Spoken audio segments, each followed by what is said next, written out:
welcome to the Locker Room podcast from DSS Coaching. I'm your host, Ciaran Deely.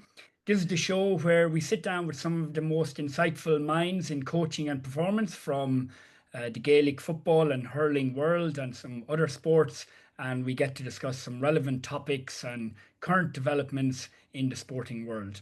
We're available on all the usual podcast platforms, and don't forget to check us out, our membership service, coaching e-booklets and coaching courses over on www.dsscoaching.ie. So today's guest is a brilliant one, someone who's done a huge amount of work in developing how we coach Gaelic football and goalkeeping specific coaching within the world. And he's a coach, an academic actually, as well originally, and a bit of an innovator in the sphere as well. And that's Dr. Donal Hughes. So Donal, great to have you on. I know you're flat out. I know you're flat out with coaching and everything these days, but I did see as well that you're training at the moment to cycle over the Alps in in a couple of months' time. So tell us about that before we get into your coaching journey and your career. Well, thanks for having me on. Yeah, the cycle across the Alps. Well, I suppose it's just like every sportsman who gets old, really, and when sport was kind of taken away from me at a young age, I all I could do after breaking my leg in four places was play golf for several years. But I eventually met a surgeon who showed me how to tape it up, and I did a couple of 4 Ironman events, and just always looking for a challenge. So we saw this one cycle across the Alps in 6 days with loads of climbing. So I enjoyed the cycling, and hoping to do that in September, and then next year, God willing, hope to run around Mount Blanc, which is a brilliant kind of ultra trail run. So if I can do that, it's great. Really, Ciaran, it's just to stay fit. And when you're coaching, I don't know. I firmly believe really that you should be able to tug out and take part. I know there'll come a time when I won't be able to, and I'll have to try to be effective that way. But for now, if I can be fitter and if I can show people how to do things, and sometimes, a little bit better than they're doing it, it's a great bonus. It's a great bonus. So fitness is really the key. Yeah. Brilliant. Okay. Can you start that? Well, first of all, tell us how you're known, let's say, on Twitter, because obviously we got in contact through Twitter, through your account, and also you have previously had your Instagram account and everything like that. But also just I wanted to bring you on because goalkeeping is a highly specialized position, and I think many technical coaches in Gaelic football, hurling, or whatever sport it is, field sport it is, they may have quite a lot of knowledge about coaching the outfield positions, but we know goalkeeping is very specialized. So I'm interested, firstly, give us your Twitter handle and where people might know you, and also why why goalkeeping? Like, why did you get started playing in goal and then in coaching goalkeeping as well? Well, my Twitter handle is now G1A, GA keeper coach. It used to be GAA, but for reasons I won't get into, I had to drop an A. But basically, how did I get into it? I got into it as a kid because my father was a dead ringer for Ray Clements, who was the Spurs goalkeeper. So I immediately fell in love with Spurs, fell in love with goalkeeping, and that was why I went in goal. I think I think when I was young, I played a lot of sports. For some reason or another, my father was into racket sports a lot, and I got a lot of coaching as a young lad at particularly in the game of squash and badminton, and which are heavily reliant on footwork and positioning. Like in squash, it's not about hitting the ball against the wall; it's about dominating the court and making your way back to what's called the tee. And once you dominate the tee, it's very difficult for your opponent to get around you. So, like from a very early age, I understood, the formula of positioning and footwork and how to move yourself around to always be in the right position.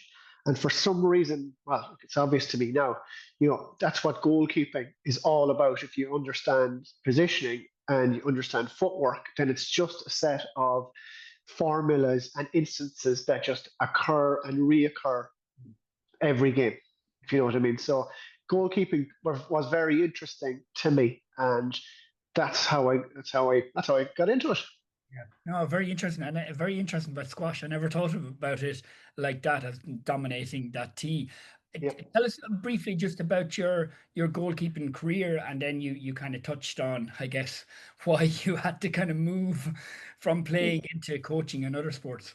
Yeah, just my goalkeeping career was very short, really. Up to the age of about I think 19 or 20 is kind of when it all ended. But I I played in club football in goal. I played every grade of underage for Mayo in goal, with some great guys that I still meet and that are all involved in football now. And um, I went to DCU in Dublin, and I think I played on 9 different teams in my first year. I was through all different sports. I got Sports Star of the Year. Um, I think I let in 1 goal all year. Played soccer and football, freshers, seniors, Sigerson, Collingwood, and all the different sports. Loved it. And then got a finger injury, and then I broke my leg, and that was it all over. And really then it was just golf, and I made golf my kind of profession for years, like working in the golf industry. I never went, never did it, became a PGA professional, but that was my made my living through golf, really. And that was my sport for years, until coming back then to having my own kids. And had one oldest lad who had an interest in goalkeeping, and that's where the coaching really started. It's kind of like a lot of fathers and daddies I see up at the pitch. They get back into it because their kids are involved, and you always want to make your kids a little bit better than you were. That's how the world goes around. If they keep making the same mistakes, we'll never get anywhere. So it was like a project for me. I have my eldest son now plays goal with our club, Deely. My youngest, my daughter, plays in goal for Deely, and she's the Mayo. She was the under 16s and the county minor keeper. So yeah, from a young age, just coaching them, and that kind of brought me back into it. And it's been great. Yeah. Yeah. Brilliant. And very unlucky to have ended your club and intercounty career, obviously, at that age. Well, yeah. Look, I didn't. I fell out of love with Gaelic football for a long time, and that was purely down to probably jealousy, and envious of all my team that got played in 2 All-Ireland finals. And um, but that's life. I mean, if it hadn't gone that way, I wouldn't have had the life I've had, and I wouldn't have had done the 4 Ironmans, which I am. They're like little All Ireland medals to me, and you know, good things have come from it. And I had actually had an operation 2 years ago to fix my leg. I met a surgeon, a brilliant, young, confident guy, Stephen Kearns in Galway, who took this pain out of my leg after 27 odd years. And touch wood, it's as good as new. It's never going to be a problem since. So I'm an old car Ciaran with low miles. That's what I say. Exactly. So Yeah, ideal for coaching then. yeah, yeah. Now, Perfect for coaching. I've seen it said a few times about your a slightly non-conformist approach to goalkeeping coaching, and you didn't go down the kind of coaching No. route and everything like that. Well, yeah, yeah, because well, there is no route, first of all, for GA goalkeeping, and we've discussed that with lots between ourselves and our goalkeeping group, lots of um, good minds, but there still is no proper pathway. But you know, the only route that would be available, and I see it in Gaelic football, and I don't agree with it at all, but it's using the soccer goalkeeping badges and pathways to get coaching roles in GA. Look, that is what it is. But my own philosophy, I prefer to forge my own pathway and come up with my own coaching and strategies. Like as I said, I come from a totally different um, philosophy on goalkeeping, which is based, GA goalkeeping is more like handball. You know, the European sport of it's more like handball than it is soccer. It takes from my coaching takes a lot from all that the racket sports and footwork and plyometrics and speed and understanding space than the kind of the other more traditional routes and badges. So it's a project for me. It's fun for me. I love when, and it's happened several over the years several times, where somebody has come to me and they might be a club keeper or a county keeper, and they might say, look, I've never won anything, I'm about to retire. Can you just spend 1 year with me and show me how you do it, or how you work? And it's like, I won't say their names here, but like it's extremely rewarding. It makes me so proud that they've gone off and had their big moment. And you can take a little bit of the credit when you see that the way that they're operating in the goal, and it's the stuff you've worked on with them, and you've driven them insane working on. But that's how it works. That's how it works. To get good at something, you have to understand it, and you have to repeat it, and it has to become second nature. It's just like all those racket sports. When you go into a squash court, and the way you think is the right way to hit the ball isn't, until somebody who's a good coach shows you and proves to you that it works. And then it feels alien at the start, and then you work and you work and you work and you repeat until it becomes second nature. And that's the only way you get better. Yeah. Okay, great. That kind of brings us nicely onto some of the chat about the key coaching principles then, because as I've said before, like a lot of the coaches out there, they don't know what to do with their keepers, and the keepers end up just being kind of just part and parcel of the normal session, because obviously a lot Yeah, of clubs, and especially underage and all, they don't have a goalkeeping specific coach. yeah, yeah, Like we speak yeah. about, how things are going in the inter-county scene, but they don't. So I'm interested to kind of dig a little deeper then, and just like what are some of the key pillars in your mind? And you spoke about footwork and stuff like that, but for your kind of novice coach who's looking to get your goalkeeper involved a little bit more, what are kind of the key things that you would work on, for instance? Yeah, like I said already, I suppose when you talk about footwork and technique and understanding space, that might be the very first thing you learn. But yeah, basic technique first of all. Just like you see on all the little videos, you get nailing down basic technique. But then basically, uh, I use basic technique as a distraction to get young kids working on the other things like footwork and space, and teach them. For me, it's footwork, timing, speed, space, and technique. Then in terms of your goalkeeping and your kicking, but I always try to dress up the basic technique in terms of using that as a distraction to work on what I really want to work on, which is like footwork, space, stance, and speed. Once a keeper has those things, that's when you can see immediate results. Back in the day, probably you can remember back in whatever the 80s. They used to say stand and goal. And like I often do it. Like I have got a blow up mannequins there, and I'll put a blow up mannequin in the goal, and I'll put somebody like just keepers or outfielders shooting the ball, and if I put the mannequin in the right space, the right place, even just standing in goal, it's very difficult to go past the mannequin. So it proves to a person, like, once you get to the right place and you understand it, you can get there quickly and be balanced and just stand there, you can become an effective goalkeeper.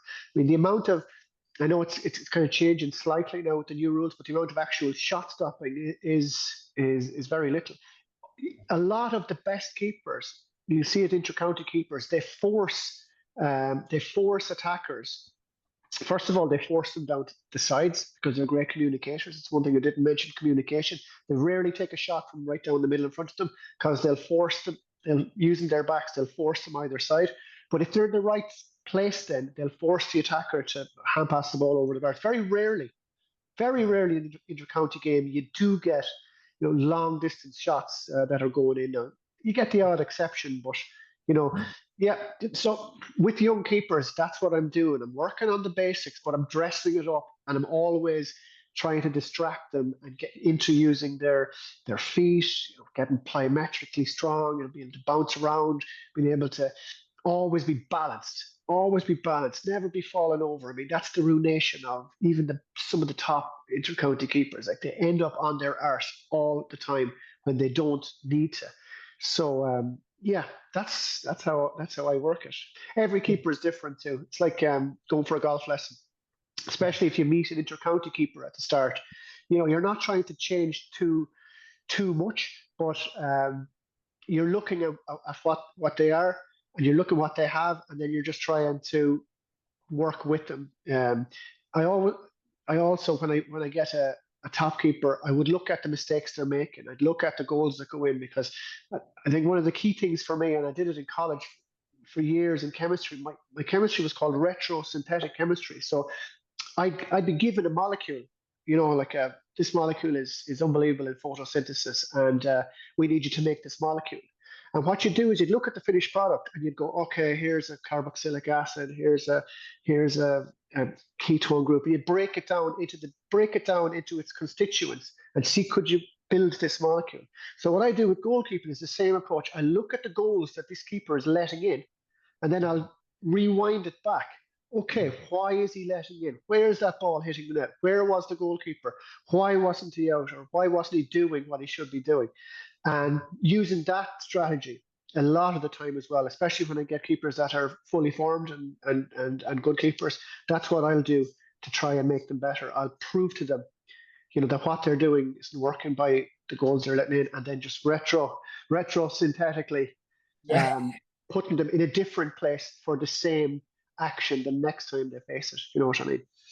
I understand. No, I get that because like in the sports science, in the strength and conditioning world, like you'll take an athlete, you'll do, a full body assessment of them, you'll do a needs analysis of the sport and what's the deterministic model basically of performance in that sport. So like if that player is agile and fast and mobile, but is really, really weak, obviously the biggest window of opportunity then is to increase the strength of that athlete. So, Yeah, in other words, what's the kind of window of opportunity for that goalkeeper for you to maybe make yeah, a few, quick fixes, which might yeah. make a big difference maybe to performance. Oh yeah, like and sometimes like it is like a eureka moment with the keeper. If you can break down what they're doing wrong and immediately show them, put them in a different place, or a different stance or a different movement or different speed, and they immediately see the benefit of it. It's great the way that the top people they're like sponges. If they believe what you're saying is correct and you can prove to them it's correct, they'll Yeah, learn it, and yeah, and it's done.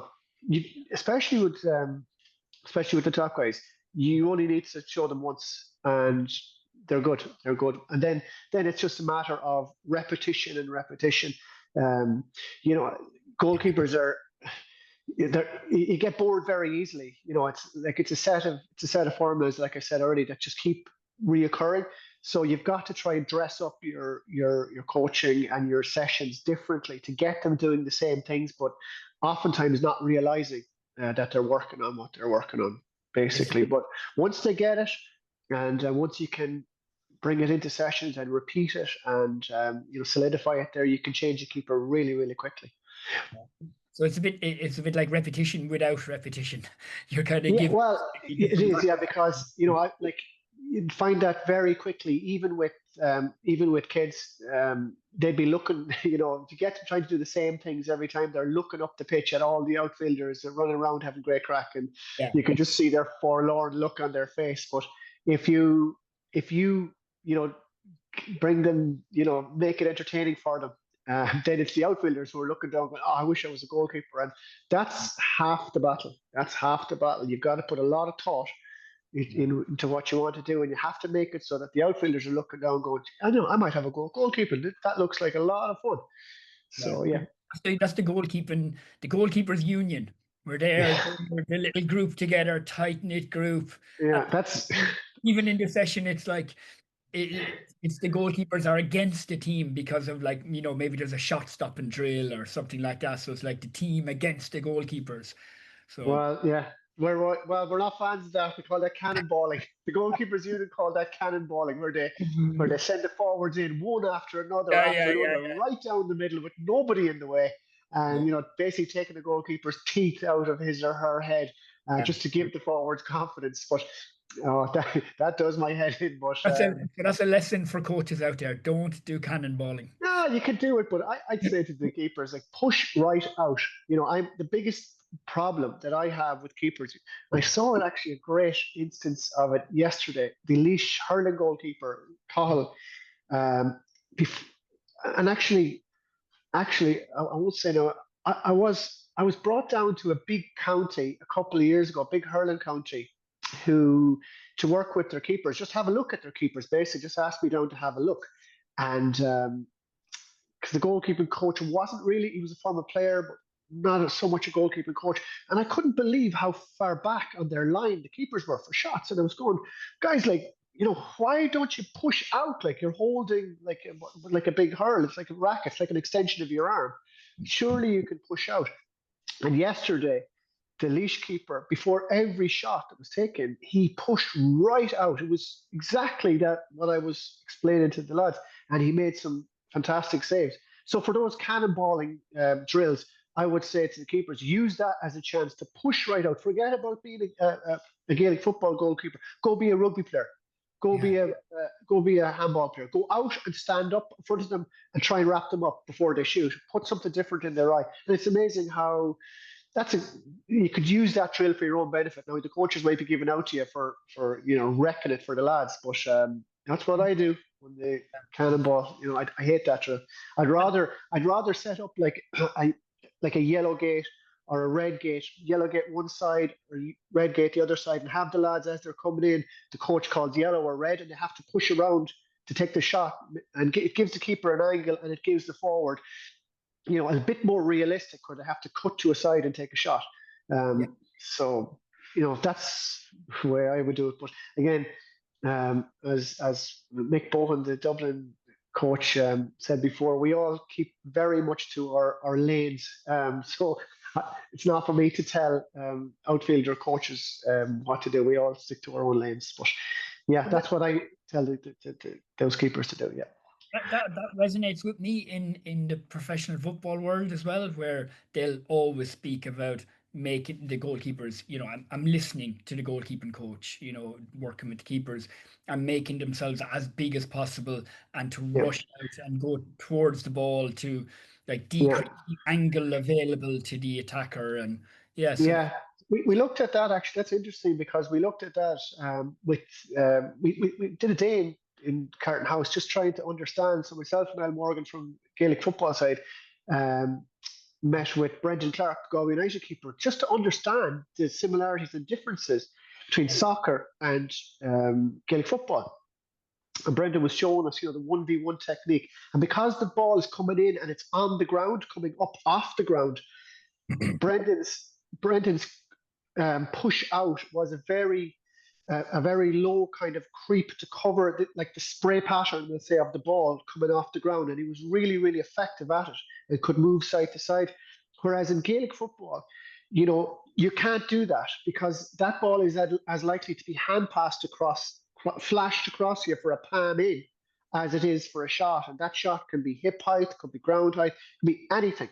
So that doesn't work in Gaelic football. That soccer, like what you're talking about there, where the coach would be going out and you'd have your hand like Jesus on the cross kind of thing and splaying yourself. It's very rare. Now I'm not it good does lawyer. work. Yeah, no, it does. Like It is really, really common now that the ball is flashed across the box and the keeper is coming sideways. Shane Ryan is brilliant at it, where the ball is coming sideways and he's never beaten. He'll have you closed down, and then he'll jump into his K block. He's made some unbelievable saves like that. He's brilliant at it. So it is a big part of Gaelic football, but from a different That's set of. interesting. So as you're saying, and it's true, and I guess from like maybe for coaches out there and young keepers to to look to look at video snippets of GA of Gaelic football elite level keepers, like rather than Yeah, watching the champion. I'm sure you'll learn, but from watching like the clips from the Champions League or the Premier League, you'll see a different style of goalkeeping. Because yeah. obviously the attacker, as you say, if you come out in that big position in Gaelic, like the attacker can just simply slip the ball sideways. Totally, totally. So you've got to be balanced enough. You've to be Yeah, balanced enough to move off that position very, yeah, very quickly. I think, if you look at a lot of Gaelic football goals, and you just go, a lot of the time you're thinking, where was the keeper? And a lot of the time he's on his backside.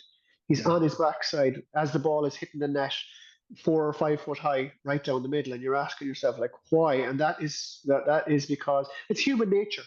First of all, to try your self-preservation, but there is a lot of soccer like, seeping into football, and a lot of it, sees the keeper really leaning back yeah, um, for the shot and ending up on the ground. Whereas like the best guys will just stand up, face you down, and because they've repeated it so often, and because you can't see past them, their angle's so good.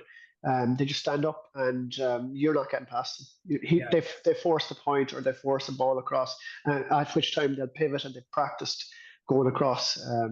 Yeah, so the best guys, they rarely have to make those fantastic saves because they're just so good at standing you up. Yeah, What I'm hearing is like the goalkeeper's position. So where he is yeah, in the goal and in relation to the goal line and everything, and also his movement, like is the kind of bread and butter in that. Like you say, a really nice example of if you plant a mannequin just in the middle of a Gaelic football yeah, goal, yeah.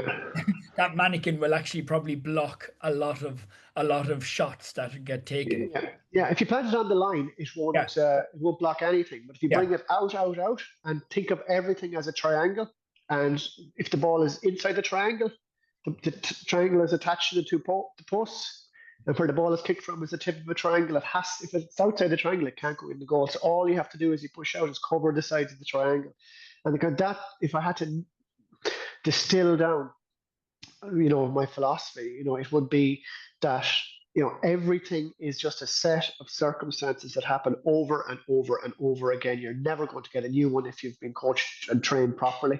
You're never going to get a new one, and it's just being able to master all the scenarios. Every shot you're ever going to face is going to be from the tip of a triangle. It might be That's why you want to push players to the side. It makes the triangle so narrow. It's impossible to get past you. You have to decide then how far you want to push out, and that's what, again, where Gaelic differs from soccer. The further you push out, the more you're leaving the goal in behind you. Good coaches, outfield coaches, will try and drag the keeper out just to play the ball across him for a palm in. So again, that's where it differs, and that's where communication differs. Like your defenders are coming in behind you if you're going out there. Yeah, so it's completely different, and the game is evolving so quickly. It's interesting actually to be able to uh, you know, see what the outfield coaches are doing and try and be one step ahead of them.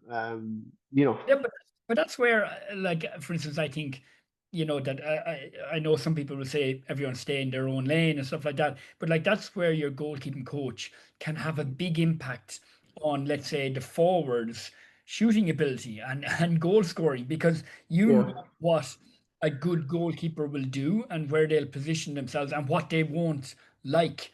So you can nearly go to the opposite side of it, like and advising the forward. Well, actually, this is what we want you doing. To increase yeah, their scoring efficiency, for instance, especially for goal. yeah. It's certain teams with management who sit everybody down around the table, definitely, and then other times you have to remember that this is the GA and it isn't. Yeah, it doesn't work exactly like that a lot of the time. And yeah, I certainly, if I go down to a team and I'm not directly involved and I'm just coaching, you do stay very much in your lane. So sometimes it happens if you've got an excellent coach who's a listener. But pretty much with every team, you could do a lot of work on helping defend against the opposition kick out, and do your research on that, and you know get your guys basically, because pressing and harrying and knowing what the opposition are doing, and you'll have a lot of success with that. I would do a lot of that, looking at what the other team are at. Um, Yeah. and that's interesting too, because it's all a set of formulas, and it's like you're playing chess with the coach of the opposition who's coming up with these tactics. But if you look, it's like a magic trick. The first time you go, oh, how did he pull the coin from behind the ear? But if you watch it 5 or 6 times, you go, oh, hang on, here's what's happening here, and it's nice to be able to kind of decode them as well. It's kind of a hobby, but Yeah. yeah, yeah. And what's your approach as regards, do you prefer the keepers like to go away with you to do your footwork, your technical practice, whatever it is, and then to come back in, integrate back into the session, or do you want them in the full session as much as possible, or what's your kind of ideal scenario? Well, yeah, it very much depends. If it's with kids, I like to, especially at the start of the year, I like to take the kids for the whole session. And again, club keepers, if it's winter time or whatever, you're not getting much value, with the rest of them, and they have so much work to do. You can get all your speed and your footwork and your strength and your plyometrics and your technique stuff, which can be kind of slow. You're almost like a teacher a lot of the time, rather than a coach that could just show up and go, we're doing drills A, B, C, and D today. You're stopping and starting and explaining a lot. So you do a lot of that in the winter. So I would take keepers for the whole session. But as the summer progresses, or as it gets up, you're building up to whatever date you're building up to, you would do a lot less, and they'd spend a lot more time with the team. So, like for instance, our club keepers at the moment, I would I'd start them at a half hour before the outfielders, so to do an hour with me, or just over an hour, and then they would go back and join the rest of the lads for the more football, the shooting side, last half hour, 3/4 of an hour of their session. If they're completely knackered, which often happens, depending on what um, the schedule for the goalkeeping is, then they won't do too much. But that's generally what we do. Yet they have, like, it can happen that the goalkeepers get too isolated from the rest of the team, and that's no good either. I mean, it has to be. There's a social side, especially with kids, especially with the kids. I'm passionate on trying to make our own kids, and especially the ladies, because they've had no coaching, and that really needs to be addressed.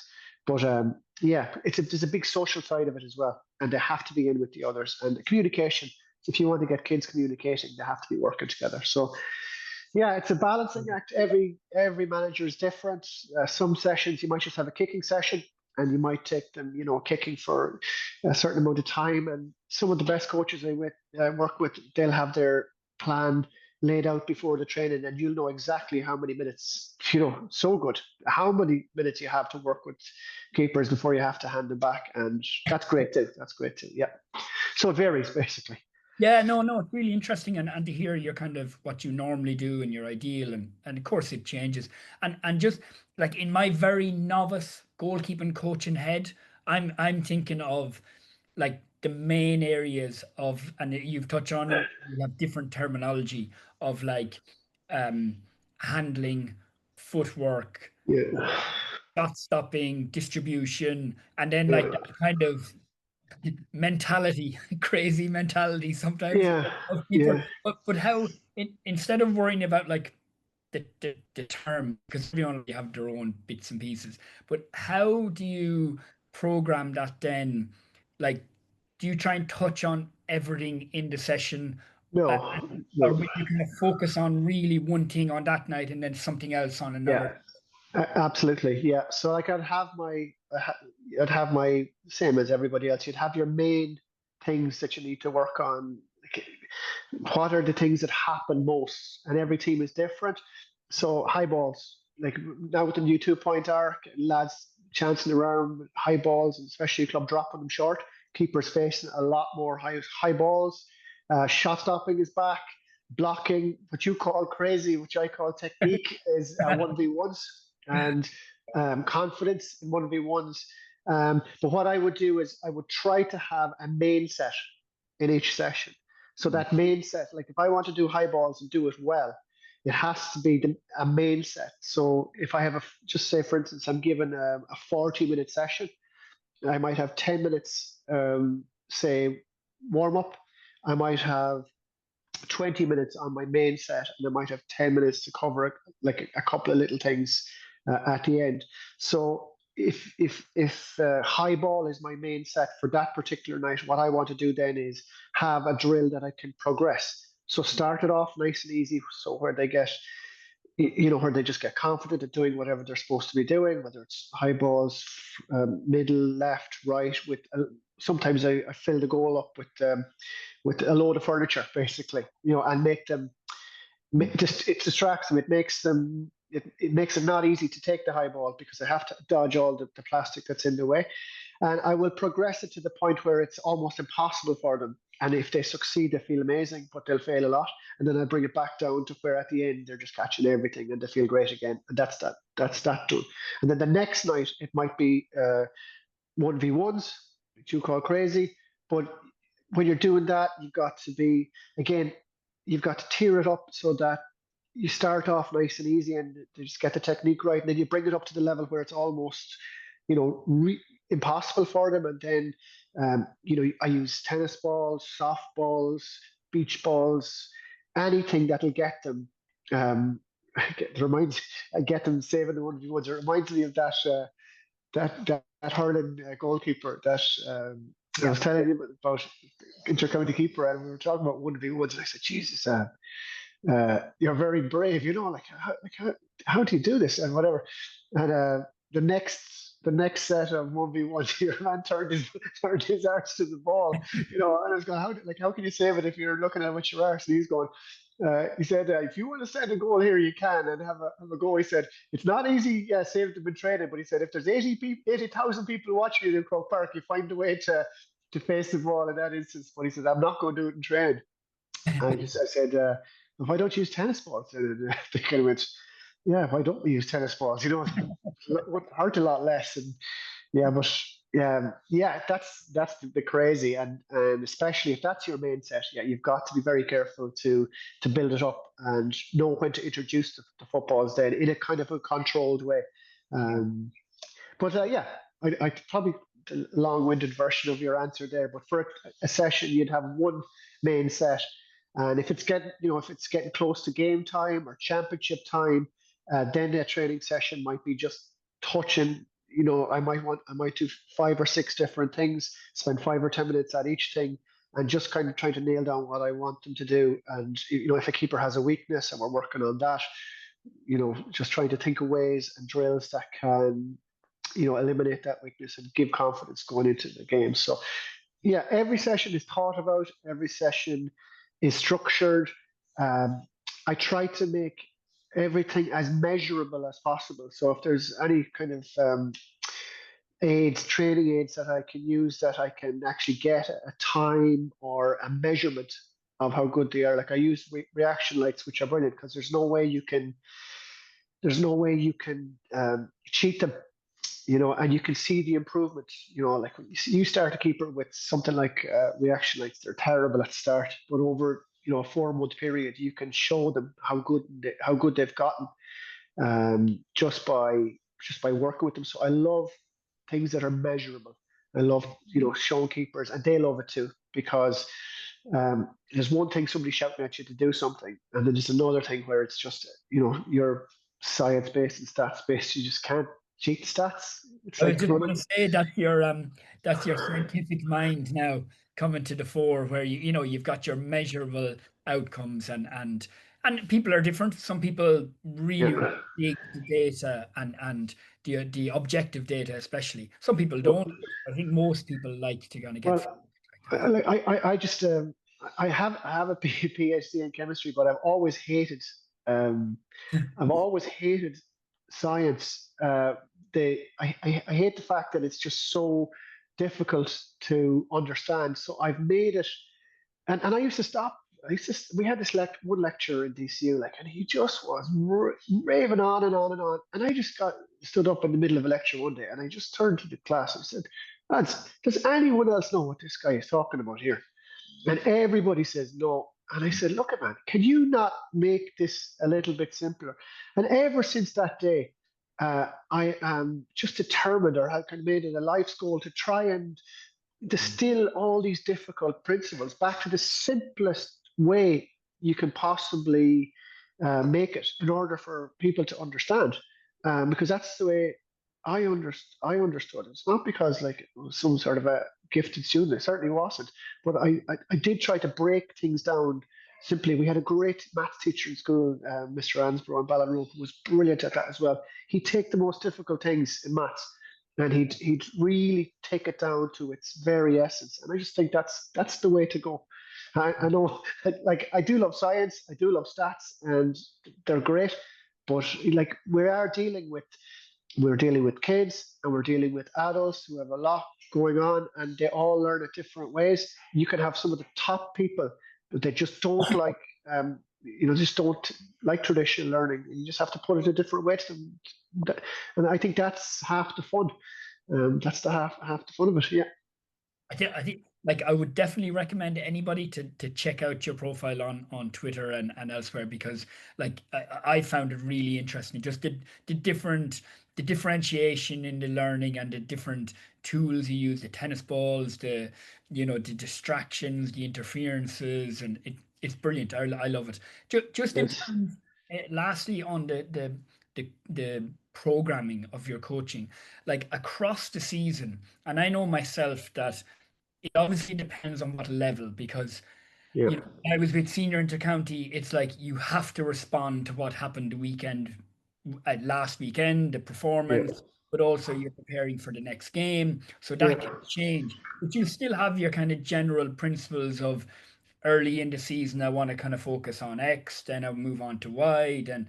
But in terms of like when you get your keeper at the beginning of the year, do you have your kind of here's my foundational principles I'm going to work on, and then I'll kind of start sprinkling in the cherry on top later on in the season, or how do you approach it? yeah. Um, what I what I like to do, Kieran, is when I meet a keeper, first of all, or a group of keepers, first of all, I like to do what I call a county trial with them. So, and it would be the same thing as if a manager asked me down to do a county trial with keepers. I have 8 different drills and takes about an hour and a half. I do the 8 drills with them, and after that hour and a half, I can tell you or I could tell anybody who's the best keeper there, what the strengths and weaknesses are, what their strong suits are, their strong side. Every keeper is sided, what their poor side is. No matter how confident they are, I have it nailed down. And from that, then you build your program. So it might, if you have a really good keeper, you can just get straight away into working, and that's coaching. Remember, as I spoke about earlier, there's coaching and there's teaching. So, with some keepers, you just have there's an awful lot of teaching, which is, you have to structure things very differently and build things very slowly. And there's a lot of stopping and starting, but you want them to have fun as well.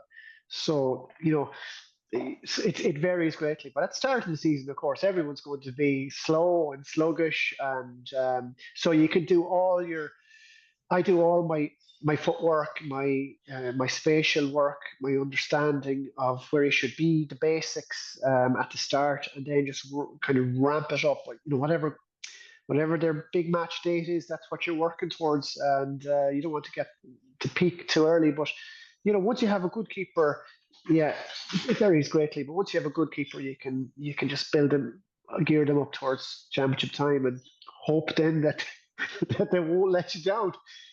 Exactly. I Very had a good. manager. I had a manager one time. Won't say his name, but they were a goalkeeper.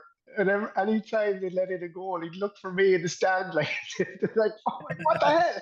Like, like, I can't. What can I do? What can I do from here? So it varies greatly, and sometimes you see great success, and other times it's on the day, just things don't go well, and we have to remember that everybody is human, and no matter what you do, um, on the day things can go wrong, but Yeah, I think people who have played and who often then go on and coach and manage will always understand that the line between success and failure is so thin, and that like they shouldn't be treated so differently. Like I see a lot of online, adulation for the team who has barely won, and then ripping apart the team that who has lost, and also the management and the players. And I always think like that line is so fine that you yeah. can't put it down to one or two things. It's like multifactorial success, and you should try. It's hard, very. I found it hard myself, and could still do. But to treat those two things like similar, if you can, after the game. Yeah, I think from a goalkeeping point of view, and I heard Sam Allardyce say it one time, and I thought it was a great quote, and it's like it really applies to goalkeepers. Matches aren't won through moments of individual brilliance. Matches are won because of mistakes. Yeah. And if you can get a goalkeeper, any goalkeeper, just to do the basics well, the bread and butter, that will generally be good enough to win a game. It's when goalkeepers make mistakes. If you look back at games, more often than not, uh, goals are because of basic mistakes. And if we can eliminate that and add in the moment of brilliance, then you have a great keeper. And that's what you see. That's my dog in the background now looking to get out. Very good. He's coming in for the chat. He's coming in for a pass. Yeah. It kind of segues us nicely, and I just want to briefly touch on it because um, I don't want to have our chat based all around the new FRC rules and everything like that. But like the goalkeeping role in Gaelic football over the last whatever 15, let's say the Stephen Cluxton era, let's call it, has Yeah. changed like massively, and Niall Morgan, as much so, and other lads. Like, do you feel the FRC like rule enhancements and then the tweaking of it that they have clipped the wings of goalkeepers, or has it kind of brought it back to like the first principles and the basics of Yeah, I goalkeeping? think it's exactly the opposite to clipping the wings. It's made the position back be what it should be. For me, again, if you love going outfield and are really good at it, like Niall and Ethan and Rory, continue on. But by the same token, um, I'm not going to say the counties, but there are top counties now, uh, with playing outfielders in goal who are paying a heavy price. Um, I feel, for it, because the rules have reverted. Like, shot stopping is back, footwork is back, blocking is back. If you're really good, Stephen Cluxton is finding his feet. Like, he's adapted again. That kick, that fast kick out. He's like a Ciaran. He's like a PGA Tour level golfer Yeah, playing GA. But his kicking is like a PGA. His kicking is so on point, and he's adapted. It has to be lower, harder, right on the money. Now, like with all the way it's advanced. So he is an amazing kind of person, just to take as an example the way he's adapted. But like, he was brilliant at that. Just that little pop pass. And he was getting great. He was playing on great teams. Like, if you look back at the runs, the guys were making their movements, where one would basically create space from the other with just a little bit of a 5 meter run or backup. And Cluxton he was just popping it into space as opposed to popping it to the man. But he's adapted his game. So I think, it really has. It's excellent. Yeah, shot stopping, blocking, the three up. Communication is key now more than ever. You do not want a guy coming down the middle at you ever. So yeah, I think it's done the opposite. It's really helped keepers, and the great guys can. if one of the guys get tired going forward and back, then you have your Niall and your Ethan, and like they've done a super job at adapting. So yeah, I think it's great. Really interesting because even when you mentioned earlier about like there's more high catching now for keepers, and Yeah, just a little thing like that, whereby we probably had got to the stage where teams, and I know they do it still, but they were so much playing the percentages. Like there were no pot shots at all, over the last couple of years. And obviously now with the 2 point arc, there are more. Like you see Dublin a couple of weeks ago against Armagh last weekend. There are more shots being taken. yeah. And, We and need to get better at it in our county, but anyway, yes, there are more of them coming in, but there are more dropping short, and especially you see it in the club game. yeah, You see it in the club game where guys are going for they're bringing the ball outside the arc for frees and they're dropping short and in play. And yeah, the keepers have got to be a lot more confident in taking high balls, because that's not going away. I did see somebody mention as well about Stephen Cluxton, just about like obviously when you have Brian Fenton and going back a little bit further, Paul Flynn and I know Brian Howard is there as well. Like that makes a difference as well, wasn't it? Their movement and all was so good out the field and their ability to catch, on the run or high or whatever. Um, has Yeah, that movement out the pitch. yeah. Um, like a keeper told me, a keeper told me one time they're super important, but it's not the guys who catch the ball. It's when there's a kick out. Yeah, I can put it to you like this: when there's a kick out, you have to be doing something. If your keeper's kicking out the ball, you can't be standing still. If you're standing still, you have to be bringing one of the opposition away from where the ball is going to be. You have to be actively looking for the ball, or you have to be stopping the opposition going or getting under that ball physically. So if you're standing there doing nothing, uh, then you're no good to me. If you have your hands and your hips back to me, you're no good to me. So I don't know, I won't say the county, but like the analysis guy from one of the counties, all he was just looking at was what his own team were doing at kickout time. And if you're standing there doing nothing, you're no good off. You have to be doing one of those three things for every kickout. So if you look at all the Dublin teams and you look at the guy under the ball, the reason he's under the ball and the reason he's isolated under the ball is because everybody else is creating space, either creating space for him, stopping his opposition player being under that ball as well, going for it. Like the lads were, they're showing for the ball. So it's not just about the guys. If you look at it, it's like the magic trick. You see the coin from behind the ear, but like there's a lot of work goes into kickouts. Yeah, it's like a game of Tetris. You're Yeah, talking to the kids. It's yeah, creating that space and popping into it and yeah, yeah, just yeah. working it. Yeah, I'm guessing, like, especially with the new rules, and you're saying you bring it back to kind of like your the basics, the beauty of the goalkeeping. Like there's probably more of a need for specialist goalkeeping coaches. Do you think now, like at that higher up level in intercounty, obviously, but do you see it trickling down into clubs and even to underage? yeah. There is a need, and that's what like that's the only reason I'm in it is because I got great coaching at sport when I was a kid, and there was no Gaelic football coaching, and even when I was doing it with my own kids, it's like as if they don't want to coach keepers because that makes it more difficult for teams to score. So that's Yeah, what I've just dedicated my last few years. It's just a hobby, it's just a project, but trying yeah, to put as much knowledge out there to help coaches. And I do see it, and I get loads of coaches for clubs coming up saying that their keeper did this and look at this save and send me a video, and they're working with their own kids at their club, and it's making a massive difference. So there is a need for it at elite level. I'm sure there's some great coaches out there. There's some terrible coaches out there as well. But we all have. That's the great thing about it. Like we all have different philosophies on how we want to do things.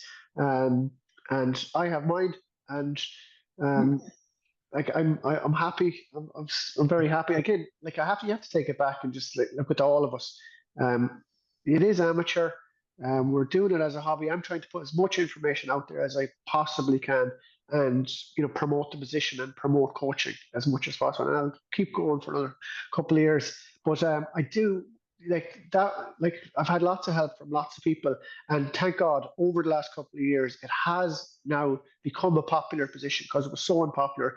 And coaching it has become a lot more normal. Most club teams will have a keeper coach. You don't need to have a keeper coach if you don't want. You just need to have someone who will work with the keepers and understand the drills and understand the basics, and even paying attention to the keepers if you have no keeper coach, and put them under high balls, put them under controlled 1v1s, give them shot stopping, do the plyometrics, get their speed and footwork. You don't have to have a goalkeeper coach. And you don't have to be paying a guy crazy money.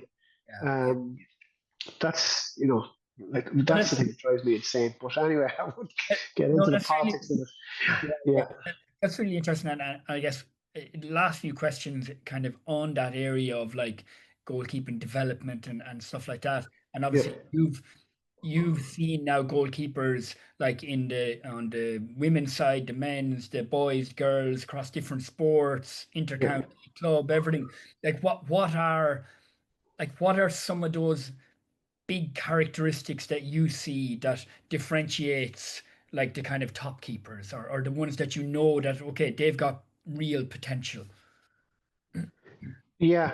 Well, just it's back to what I said. The top keepers all understand space, Mm. and they all are plyometrically strong and fit, have good footwork. They're excellent communicators. That is key. You have to, if you're a great communicator, you can move the chess pieces in front of you. The keeper is looking out at everything. You need never or rarely ever face a shot you don't want to face if you're a good communicator. Like especially down that middle channel, you don't want it. You can force the play left and right if you're a good communicator. And the last thing is confidence. A confident goalkeeper is like a ship, like it's just a confident keeper sets the tone for the game. Have you Mm. ever seen a game where the keeper makes a fantastic save in the first 10 minutes and you're just saying that keeper won't be beaten today? It's once you make the first save, it just floats all boats. It's just incredible the confidence a good keeper has and the difference they can make. And that all comes down to the training, the coaching, the repetition, doing things in training that are outside your comfort zone so that on match day you can go out there and just express yourself and enjoy yourself. Fully Yeah. know that this is not going to be like a hard training session. This is where I got to go out and just do the basics well. Do like the Sam Allardyce. Yeah. Matches are won by mistakes, and a good keeper will make no mistakes. Yeah. Okay, that's really interesting because it's linked to my last question before a few quick fire ones of like how can the outfield coach, support the goalkeeper on match day? Let's say like a young team, an under 14 team or something like that, and like what can they focus on, or how they can support that player in that position on match day? Well, if a team is like that doesn't have a goalkeeping coach, the number one thing that needs to change first of all is encouragement and praise. And like, if you're talking about a goalkeeper, half the job now is distribution. And as I said before, like talking about that Dublin team, it's not just about the guys under the ball; it's the runs that are being made, the space that's being created. And you can make a keeper look good and make things an awful lot easier for yourself by putting in the work for the keeper at kick out time. When the ball goes wide, that's not the time to put on your hand on your hips and take a rest. That's the time you go to work if you're in the backs. That's the time you go to work. And I'm kind of giving away like a secret here, but that is a key thing, and it's a big, big mistake. If you look at top inter-county teams, even this year, I had a video on it. Like one team Dublin wasn't kicking out the ball, and every member of the opposition with their back to the keeper. So if you're an outfielder coach and you have no goalkeeper coach, you can encourage the guys to work at kick out time for the keeper, because a lot of times keepers come in for awful stick and awful pressure put on them for kickouts. And even if you have a keeper who can only kick it 20 meters or 30 meters, it doesn't matter as long as people make runs for them. They can get out every time. It's just a pass. Yeah. So that's the one thing I would definitely change. Plus, we have to get out of this. this mentality in Gaelic games of criticizing and the keeper. How many times do outfielders drop balls and slobber around the place and slip over? But it's heightened when it comes to the goalkeeper, and they're often the focal point of um, criticism and abuse from managers. So in praise and encouragement and really helping their confidence before the game. And if there is analysis after, leave it till the next day, not after the game, not after the game. Yeah, yeah, No, that's great. And the coaches can kind of take those simple approaches and things and help, because obviously not every team, and especially underage, will have a goalkeeping specific coach. Just to finish off with a few quick fire, you don't need to think too much, just throw out quick any of fire. what you have. Okay. Okay, so number one, who's the best coach you've ever worked with or who you've learned from? Oh well. Uh, Best coach. Well, I admired this guy greatly, and I was lucky enough. Mayo and Kerry used to train together, the county lads in UCD. So Jack O'Shea and Micheál Hurtig, would you believe, used to take us jointly for sessions. So having a Brilliant. guy like Jack O'Shea coach you, and you know still be super fit and being able to pretty much be the best player. Like see, like look, those videos of Zidane at sessions where he Yeah, just makes an idiot out of everybody else by being so yeah, good. Yeah, being in the presence of Jack O'Shea and he's your coach. Yeah, class. he was the best. And Micheál That's Hurtig, of that's course. elite, that's elite level name dropping now. Not everybody has like Jack Ah, O'Shea and me I all know, about but we Arctic used to, there was coaching this, you. they No, were no, it wasn't championship time, but it was great. The sessions were great. Like I remember very little from the 90s, let's say, but like I can remember those sessions well. And Dermot Hanifin from Kerry used to do a better Micheál Hurtig impression than Micheál himself. So that was half the crack of the training where Dermot would do is Micheál, like how many laps will we do Micheál, or how many laps will we do Jacko? And Dermot Flanagan from Mayo used to be with us, and Dermot Flanagan would always want to do one or two more laps. And the Kerry lads would be going, Jesus Christ, will you shut up, Flanagan? you know. But there was great times, and being around those guys and having two heroes like that, Jacko and Micheál Hurtig, was very nice. Yeah. brilliant, brilliant. Um, what one current player or coach we should be watching and learning from now, from my Uh, point of view? Player, well, I'm a big fan of Niall and I've become very good friends with him. I think he's just the standard bearer, loves it and really helps keepers. Great coach as well. He's Yeah, coaching the Tyrone Miners now, and we do a coaching day. He's really articulate, passionate. I think I love watching Ethan Rafferty. He's been a brilliant convert. I really enjoyed that leash keeper yesterday, Cahill Dunn, in the hurling. I just think that he understands position, he pushes out, so he's good. Uh, Coach, I've done a bit with Evan Talty. I think he's really clever. yeah, yeah, yeah, He's a nice guy. He let me do my thing. Trainings were good. He'd listen to the keeper coach, listen to all the coaches. Um, Players respond well to him, so he's a very good coach. Yeah, and I think he's an up and comer, and he's definitely going in the right directions. Yeah. big future, definitely, definitely. Okay, really interesting. So what's your go-to coaching resource to keep you up to date? So is that, it could be a book that you go back to? Is it a social media account or channel or a podcast or a webinar other than your own stuff? I'm always, as I said before, I'm always looking. My philosophy is based on a completely different philosophy to traditional goalkeeping, and it's based around space and understanding and footwork and speed. So if I was to have a resource, I would say again, I'm looking at different sports. Um, I'm looking at drills like the American footballers. Um, Running backs, linemen, cutting. I'm looking at handball. I'm looking at footwork drills that elite tennis players do or squash players, plyometrics they do. So that would be my resource, Ciaran, rather than Yeah. like I said, there's just so much crap out there that's just not related to our game. And I don't want to be a copier. I want to, or else there's no point doing it. Really, I want to try and Okay. as I said, we get bored. Keepers get bored very easily, so you've got to keep thinking. But that would be my resource: learning from other sports. They're way more developed. They have way more coaching. You take, rugby, even for instance, like it's a large part of that standing players up in the tackle. There's lots of different things I can see in different sports that are very applicable to goalkeeping, Gaelic football. Yeah. Really interesting. Okay, number four, second last one. What what's your what is or was your biggest coaching mistake, and what did you learn from it? Oh my God, mistake. We made lots of mistakes.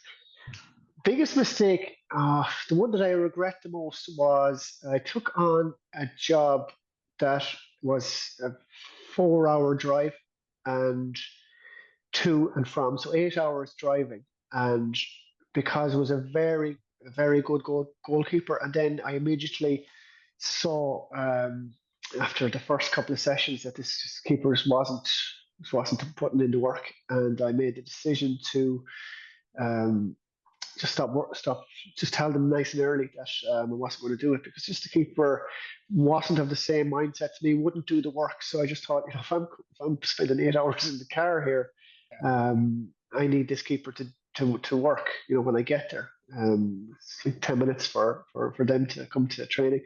So that was the biggest mistake, and I certainly won't do that again. I need to be sure if I was taking on any kind of a role.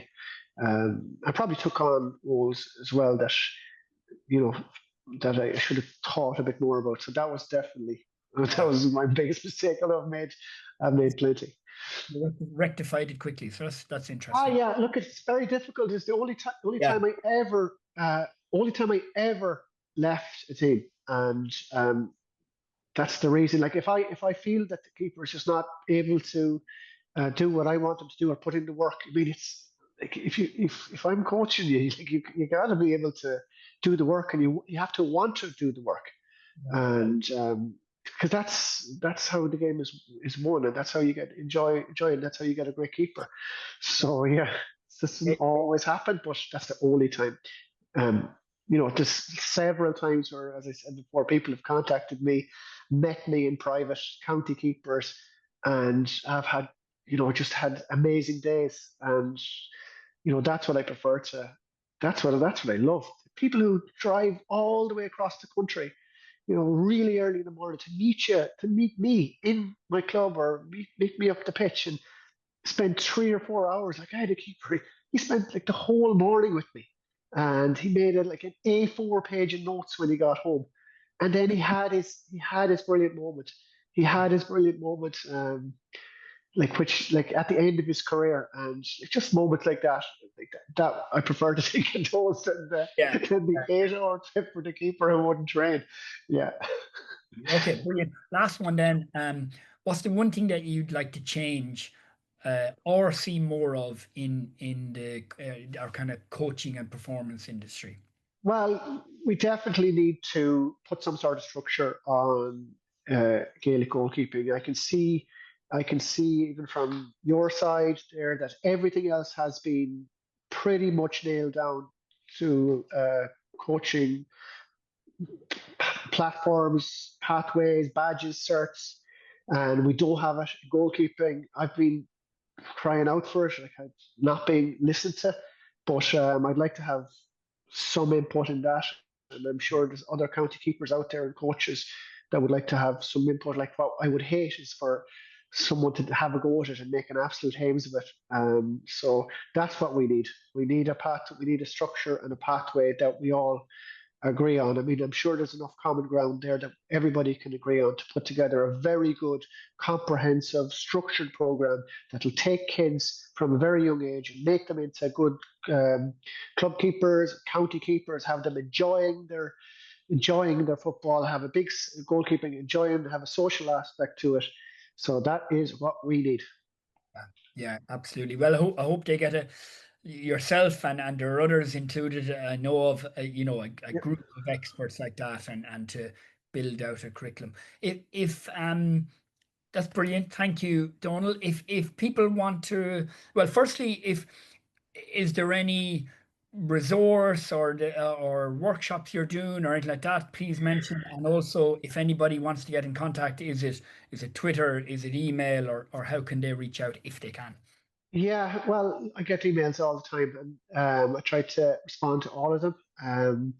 Uh, I put there's hundreds of videos up there online, drills that we've done. We're lucky enough to be precision ambassadors. That's a lot of the county keepers are there, so we have lots of tips from county guys and drills. Hundreds of them up there online, so people can find me on. I'm on everything there now, and so yeah, that's a good resource. I mean, if you just take those drills and you can advance them, and like there's so many on there now that I've tried to cover everything and probably did two or three times at this stage. So yeah, you'll find me on Instagram. Yeah, I had to restart there again lately, but yeah, we started and we got just hit 1,000. I think goalkeepers there last week, so we're back. We're back. Do you want to give out your Twitter handle again? And if you want to give out your email, or I can put it in the show notes as well, of course. Yeah, well, the email I was using was GAA Keeper Coach, and that'll still work at gmail.com. I had to remove an A from my Twitter handle, so it's just GA Keeper Coach, and just Donal Hughes, I think, on Instagram. You should get me. Okay, brilliant. Okay, thank you very much, Sean. I found I've learned a lot about goalkeeping coaching, and I think our audience and our members and everything will take a huge amount from that as well. Obviously, you can go deeper and deeper into all the different principles of it, and it's Yeah, again, I would tell people head on to the Instagram page, head on to the Twitter page. You'll yeah, find so many videos and really interesting things, and just little like we do with the DSS membership, just little snippets that you can take and then implement into your own coaching session. And the beauty of goalkeeping coaching, I guess, is that it can be one to one coaching, it can be one to three keepers, it can be with yeah, a group session, you can do it yeah. in your back garden for fun. It's fantastic, I think. Yeah, we've done a day at the end of the last three seasons, just a big coaching day which myself and Niall Morgan organise. We have five or six of the best county keepers, and we divide a pitch or two pitches up. And we do one section with high balls, 1v1s, blocking, shot stopping, kicking, distribution, boys and girls. So we've done it up the north, in Tyrone. We came down to the Dome in Mayo before it got blown away a couple of years ago. We did one in Tyrrellstown in Dublin. So this year, hopefully, we'll go down to Kerry. So that's end of season, and we can cater for probably we had over 100 kids, I think, last year. It's a brilliant day, the best keeping day of the year. That's really the only kind of group one I do in the year because you have teams and just doing my own stuff and trying to stay fit. But that is a great day, so watch out for that. Yeah, at the end of the year, you'll see it on all the socials. Yeah, Okay, brilliant. Thanks again, Donal. And for our audience out there, just remember to head over to dsscoaching.ie as well for our coaching membership and tips and tricks and everything like that as regards Gaelic football, hurling, and some little bits of goalkeeping stuff as well. And I hope we'll get some more stuff up there as well. So that's the Locker Room podcast. I'm Ciaran Deely, and I'm looking forward to listening to some more great guests over the coming weeks. But for now, Donal, again, thank you very much for coming on. pleasure. Thank you very much.